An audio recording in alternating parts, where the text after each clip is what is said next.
Hello, man of word, we truly appreciate that you joined us. We are glad that we can support you in your further development. Today's topic is about pleasing everybody and how can you stop it. So, let's begin. Welcome to amanofword.com, the most refreshing network in the business world. Why you should pay close attention to this? 1. You will learn that pleasing everyone is a bad habit. 2. You will learn that pleasing others will not make them happy for the long term. And 3. You will learn how to stop being a people pleaser. Every one of us has been a pleaser of some kind at some point in our life. People pleasing is needed sometimes. When there are two strong contradicting opinions, sometimes it's best for one side to please the other. But pleasing others all the time is not what you should do. The main topics of this video are: what is a people pleaser? How a typical people pleaser looks like. What are the signs of being people pleasing? Why is bad to be a people pleaser? And how to stop being a people pleaser. So, let's dive in. Lesson 1. What is a people pleaser? It's the nicest and helpful person you know. This kind of person has a hard time saying no. You can always count on them for favors. In fact, they spend a lot of time doing things for others. It sounds good to help others, but doing this over and over can lead to unhealthy behavior. We all are sometimes in the position of saying yes when we should say no. Lesson 2. Typical people pleaser. Let's think about an imaginary person. Alex. It's Friday evening, and Alex is in his bed. Suddenly, he receives a message from a colleague on his phone. Hey Alex, can you also make my part of that project? Alex heard some knocks on his door. Is his neighbor. Alex, I'm going on a vacation next weekend. Do you mind watching my cat? At the same time, his roommate asks him, Hey Alex, can you give me your phone charger? Alex looks at his 8% phone battery and says sure. Thank you Alex, we can always count on you. Alex is a typical example of a people pleaser. Lesson 3. Signs that you are a people pleaser.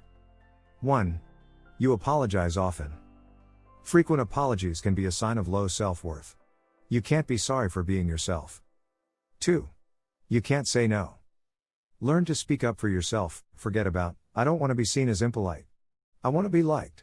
No one can do this job as well as me, therefore it must be done by me. If you have something more important to do at that moment, saying no is an option too. 3. You feel responsible for how other people feel. You can't be in charge of someone else's emotions. It's a problem to think that you have the power to control someone else's feelings. 4. You pretend to agree with everyone. It's a good habit to listen to everyone's opinion, but to agree with everyone just because you want to be liked is a bad habit. You have to overcome the fear of rejection and loneliness. 5. You feel bad when someone is angry at you.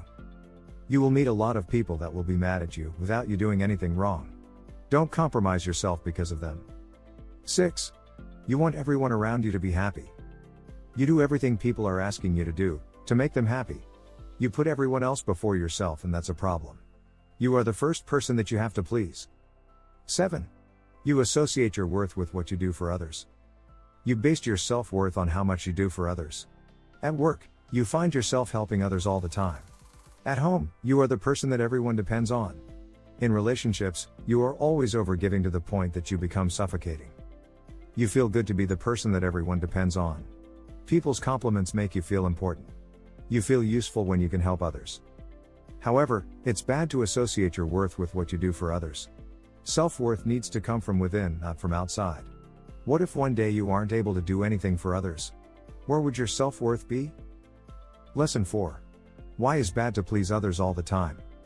Pleasing people in the short term is not pleasing them in the long term. Let's take an example. Your parents convince you to go to a college that you don't want to go to. Because you are afraid of disappointing them, you start that college.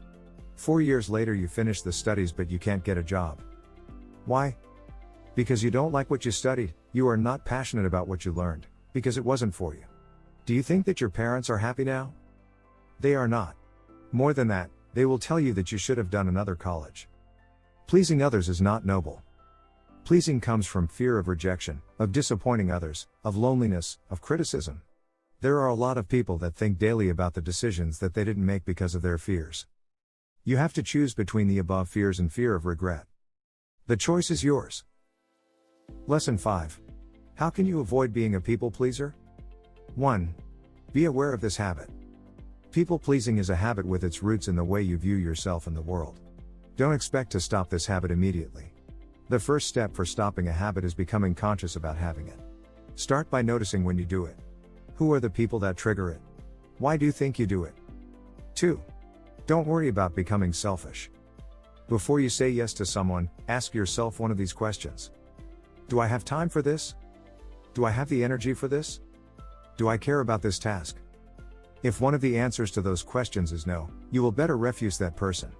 Maybe you will feel bad about it, and if this happens, these affirmations can be helpful. My needs are as important as anyone else's needs. I'm not selfish, I just know what are the priorities for me. I deserve to choose my own needs and not the needs of others. People who focus on the needs of others for too long can't give up at all at their behavior. Even if they think that they radically changed their behavior, they'd still probably be more generous and kind than most. It's not something that you have to worry about, so don't bother.